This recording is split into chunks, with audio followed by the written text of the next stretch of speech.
Welcome back, everybody, to another mind-boggling episode of Lockdown 23-in-1.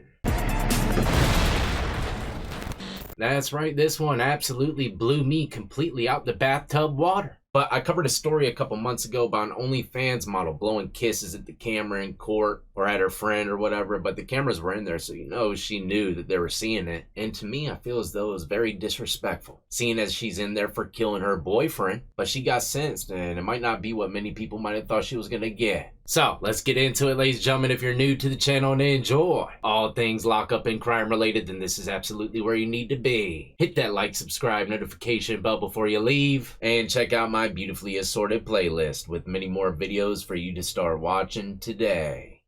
The killing occurred on April 3rd, 2022 inside the couple's luxury high-rise condominium in the Edgewater neighborhood of Miami, Florida. Clinty and her boyfriend Abumsali, hopefully I pronounced it right, had been in a highly volatile 2-year relationship marked by frequent domestic disputes. An altercation broke out inside the apartment while Abumsali was unarmed. During the fight, Clinty grabbed a kitchen knife and stabbed Abumsali once directly in his chest. Clinty called 911 immediately after the incident. On the recorded call, she could be heard apologizing repeatedly, while Abumsali could be heard crying out, "I can't feel my arms," before losing consciousness and dying from his injuries. And my condolences go out to his family and friends, man. Anyone affected by this one, if you were to ask me, was a completely avoidable tragedy. But when police arrived, Clinty was drenched in blood and cradling Abumsali's head. She initially claimed that she acted in self-defense, telling detectives she threw the knife at him from about 10 feet away after he shoved her to the ground.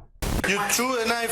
Threw it. You threw a knife? Threw it from, across the room. I did not, I was scared. And that in itself, man, I don't think a shove to the ground even warrants you to pick up a knife and throw it at him. Just my 2 cents. In some states, I would have had you cooked right off the break. But it says prosecutors initially charged Clinty with second-degree murder after forensic and situational evidence heavily contradicted her story. The medical examiner determined that the blade traveled 3 inches into Abumsali's chest in a downward motion. Experts concluded this deep downward wound was entirely inconsistent with a knife thrown from across a room and instead indicated close-range contact. Authorities noted that Clinty had no visible injuries or marks supporting her claim of being violently shoved to the ground immediately prior to the stabbing. Prosecutors compiled extensive evidence painting Clinty as the primary aggressor in the relationship. This included audio recordings, text messages, and surveillance footage. Most notably, an elevator video capturing Clinty repeatedly hitting and slapping Abumsali while he tried to push her away. Clinty was originally facing up to 30 years to life in prison on second-degree murder, but she secured somehow a reduced manslaughter charge and a light 6-year sentence due to several defense and prosecution factors as the case moved closer to trial in mid-2026. Her defense team prepared and argued battered woman syndrome at trial, maintaining that Clinty was the victim of a deeply toxic, abusive relationship and feared for her life during their fights. The state recognized that proving absolute second-degree murder, which requires proving depraved mind, intent rather than a panicked escalation,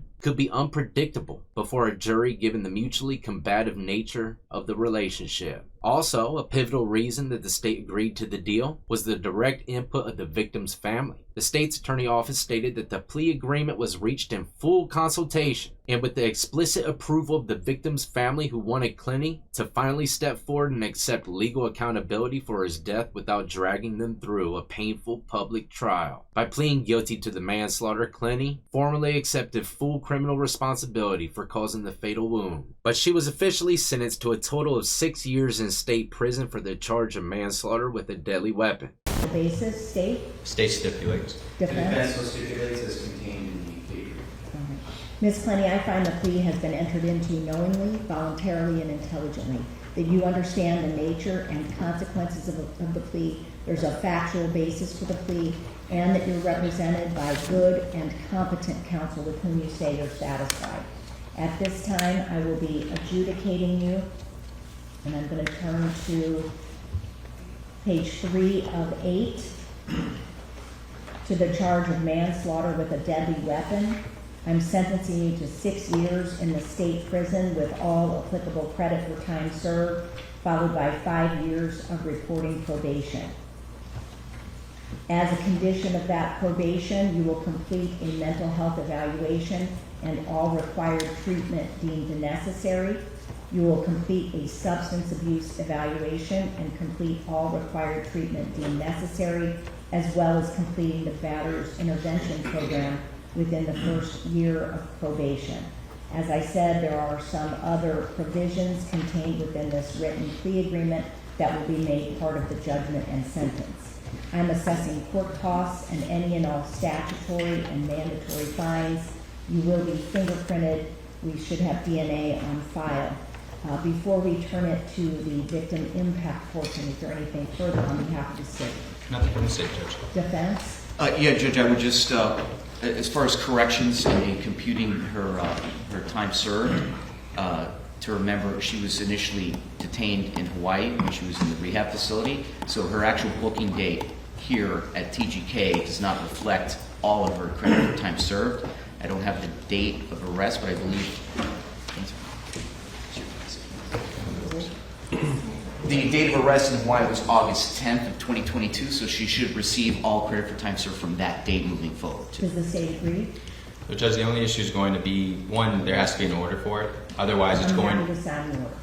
And because she's been held behind bars since her arrest in August 2022, the judge gave her credit for the roughly 4 years she's already served. This leaves her with only about 2 years remaining to physically serve in state prison. Immediately upon her release from prison, she must serve 5 full dusty years under supervised probation. I got more time on probation for stealing a set of BMW keys. These are the cases that just absolutely blow my mind, man. I'm not about to, start comparing things here and there, but still, I gotta say, if I was in her shoes, I'd be smoked to the afterlife. Even after knowing the facts, I don't know how the hell these people get out of these situations, man. But it says her defense attorneys estimate that with standard Florida Department of Corrections gain time credits for good behavior, her actual remaining time served could be compressed down to 18 to 20 months, putting her projected release date around February to April 2028. And that's a wrap, ladies and gentlemen. I mean, at least she took responsibility, I guess, even though it was a plea deal. Something's better than nothing, and that's probably what the state was weighing out their options.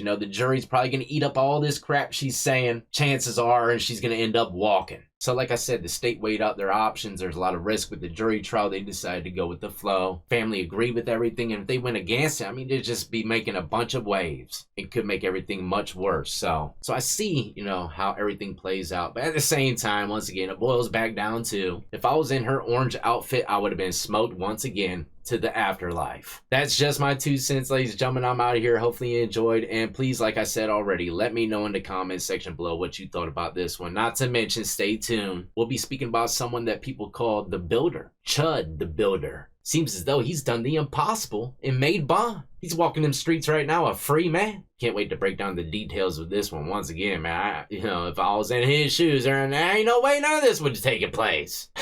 But stay tuned, ladies and gentlemen. Until the next time, as always, y'all be easy, be safe, and stay free.